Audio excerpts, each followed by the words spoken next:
So பள்ளி படிப்புல school system சிலபஸ்ல அவங்க நிறைய குஃபூர் ஷிர்கையும் சொல்லி தருவாங்க. பெற்றோர்கள் தான் என்ன செய்யணும்னா தௌஹீத பிள்ளைங்களுக்கு சொல்லி தரணும். அந்த தவறான நவீன கால குழப்பங்கள் எதுன்னு சொல்லி பிள்ளைங்களுக்கு அடையாளம் காட்டணும். அந்த பெருப்பு பெற்றோர்கள் கிட்ட இருக்கு. பெற்றோர்களுக்கு தெரியலையா, ஒரு ஆசிரியர் அதுக்குன்னு ஒரு இஸ்லாமிய கல்வியுடைய ஒரு கல்வியாளரை அப்பாயிண்ட் பண்ணி அவங்களுக்கு வந்து எது சரி எது தப்பு என்பதை சொல்லி தர வேண்டும். பொதுவாக ஸ்கூல் படிப்புல நம்ம படிக்கக்கூடிய விஷயங்கள்ல எது எதெல்லாம் இந்த குஃபுர் ஷிர்கான அம்சங்கள் இருக்குன்னு சொல்லி பார்த்தீங்கன்னா, ஃபார் எக்ஸாம்பிள் எவல்யூஷன் தியரி சொல்லலாம். பயாலஜியில் தியரி ஆஃப் எவல்யூஷன், மனுஷன் குரங்குலேருந்து வந்தான்னு சொல்லி, இது வந்து ஆதம் அலைஹிஸ்ஸலாமுடைய நேரடி படைப்புடைய கான்செப்டுக்கு முரண்படக்கூடிய ஒரு கான்செப்ட், தவறான ஒரு கான்செப்ட் இந்த எவல்யூஷன் தியரி என்று சமகால சயின்டிஸ்டுகளே இது மறுத்திருக்கிறாங்க. இது ஒரு சயின்டிஃபிக் தியரி மட்டும்தான், ஹைப்போதிசிஸ் மட்டும்தான், அப்சல்யூட் ட்ரூத் கிடையாது. அடுத்து பிக் பேங், யூனிவர்ஸோட ஆரிஜின்லாம் பார்த்தீங்கன்னா ஃபிசிக்ஸில் சில நேரங்களில் கடவுள் இல்லாமல் யூனிவர்ஸ் உருவானது என்ற இன்டைரக்டாக இம்ப்ளிகேஷன் கொடுத்துருப்பாங்க. அதில் இஸ்லாமில் அல்லா தான் எல்லாத்தையும் கிளியர் பண்ணியிருக்கான். பிக் பேங் ஒரு மெக்கானிசமாக எக்ஸ்பிளனேஷன் ஆக எடுத்துக்கொள்ளலாம், தப்பு கிடையாது.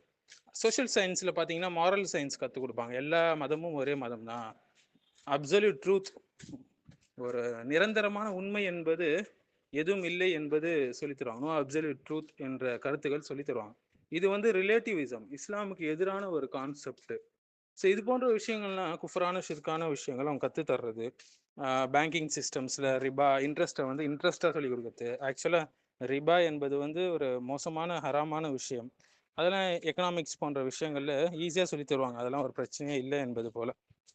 அடுத்தது ஹிஸ்ட்ரி சப்ஜெக்ட்ஸில் பார்த்தீங்கன்னா அவுரங்கசீப் எடுத்துக்கோங்களேன், தவறாக காட்டியிருப்பாங்க. முஸ்லீம் மன்னர்கள்லாம் கோவிலை இடித்தாங்க, அது பண்ணாங்க. கடைசியாக அவங்க வரலாறு உண்மையாக படித்து பார்த்தா எதையுமே இடிச்சிருக்க மாட்டாங்க. மக்களோட மக்கள் சமமாக சந்தோஷமாக வாழ்ந்திருப்பாங்க முஸ்லீம் மன்னர்கள். அதனால தான் இத்தனை ஆண்டு காலம், பல வருடங்கள் வந்து இந்தியாவை ஆட்சி செய்ய முடிஞ்சது முஸ்லீம்கள், முகல் எம்பையர்லாம். ஸோ பல ஹிஸ்ட்ரியில் வந்து பல சமய வழிபாடுகள், சிலை வழிபாடு, ரிச்சுவல் சடங்குகள் இதெல்லாம் கொண்டு வருவாங்க. ஐடல் வர்ஷிப்பை நார்மலைஸாக காட்டப்படும். ஸோ பிள்ளைங்க மனசில் இதெல்லாம் வந்து யதார்த்தம் என்பது போல தோன்றும். அடுத்தது செக்ஸ் எஜுகேஷன், மாடர்ன் எத்திக்ஸ் விஷயத்தில் பார்க்கலாம். சில பாடங்களில் வந்து பெர்மிசிவ் லைஃப் ஸ்டைல் ப்ரொமோட் பண்ணுவாங்க. இஸ்லாமில் ஹராமான விஷயங்கள் நார்மலைஸாக ஆக்கி காட்டியிருப்பாங்க. அடுத்து nationalism ideology, nationalism above every thing போன்ற கருத்துக்கள். உம்மா உடைய கான்செப்ட், உம்மத் என்ற கான்செப்டை பிளர் பண்ணியிருப்பாங்க. ஸோ ஸ்கூல் எஜுகேஷனில் இஸ்லாமிக் ஃபில்டரில் வச்சு படிக்கணுங்க, அது படிக்கிறது தவறு கிடையாது. டவுட்ஸை கிளியர் பண்ணணும். குரான் சொன்ன அடிப்படையில் கம்பேர் பண்ணி பிள்ளைங்களுக்கு எது சரி எது தப்புன்னு சொல்லி கொடுக்கணும். ஸோ ஸ்கூல் சிலபஸ் என்பது ஒருத்தவங்களுக்கு ஒரு இன்ஃபர்மேஷனாக கொடுக்கும், ஆனால் இஸ்லாம் என்பது தான் கைடன்ஸை கொடுக்கும்.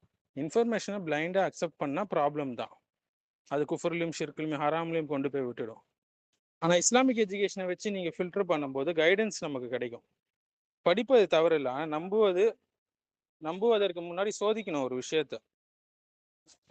இதை சரியா செய்யாததுனால தான் இன்னைக்கு நிறைய முஸ்லிம்கள் பார்க்கலாம், உடல் அளவில் முஸ்லிம்களாகவும் மனதளவில் சிந்தனை அளவில் மேற்கத்தியர்களாகவும் இருக்கிறாங்க.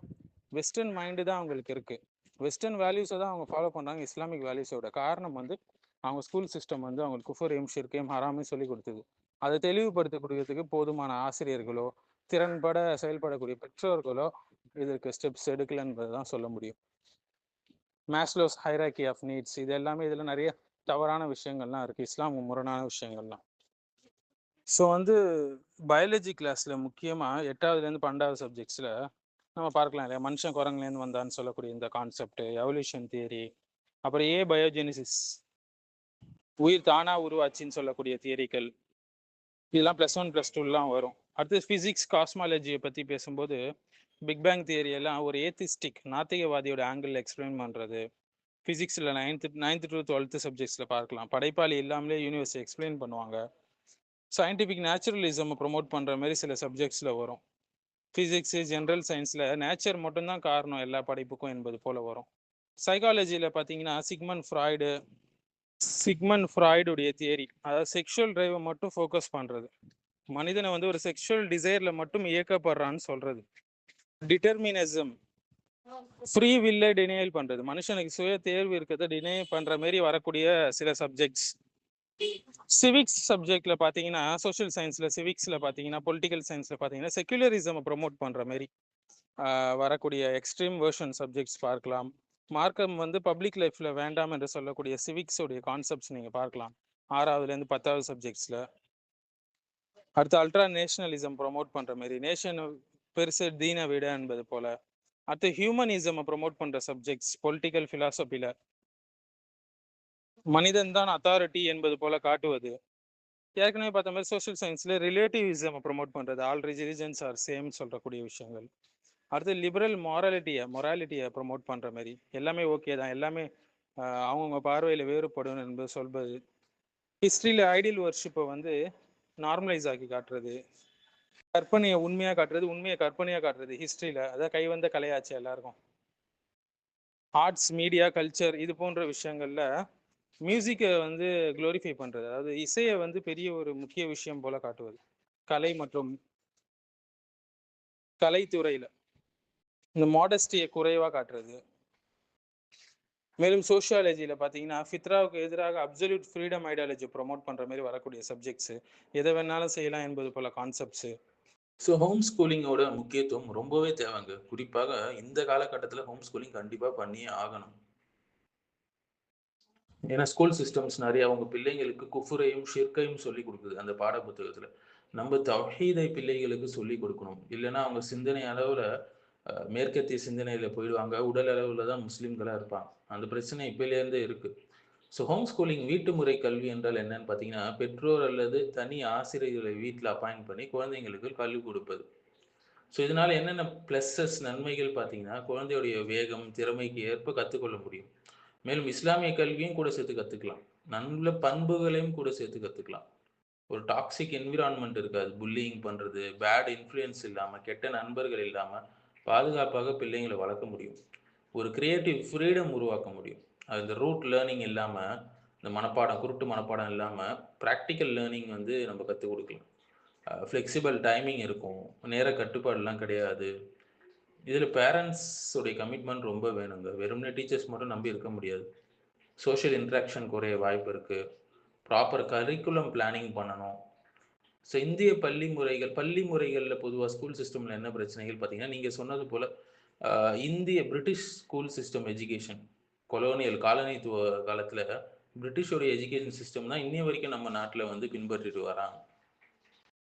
இதனால என்னென்ன குறைகள் சொல்லி பார்த்தீங்கன்னா, ரூட் லேர்னிங் இருக்குது, வெறும் குருட்டு மனப்பாடங்கள், மார்க்ஸ் ஒப்சஷன், அதாவது அறிவை விட மார்க்குக்கு முக்கியத்துவம் கொடுக்கறது, கிரியேட்டிவிட்டி ஸ்கில் இருக்காது, கேள்வி கேட்கக்கூடிய மனப்பான்மை குறைந்து விடும் அவங்கக்கிட்ட.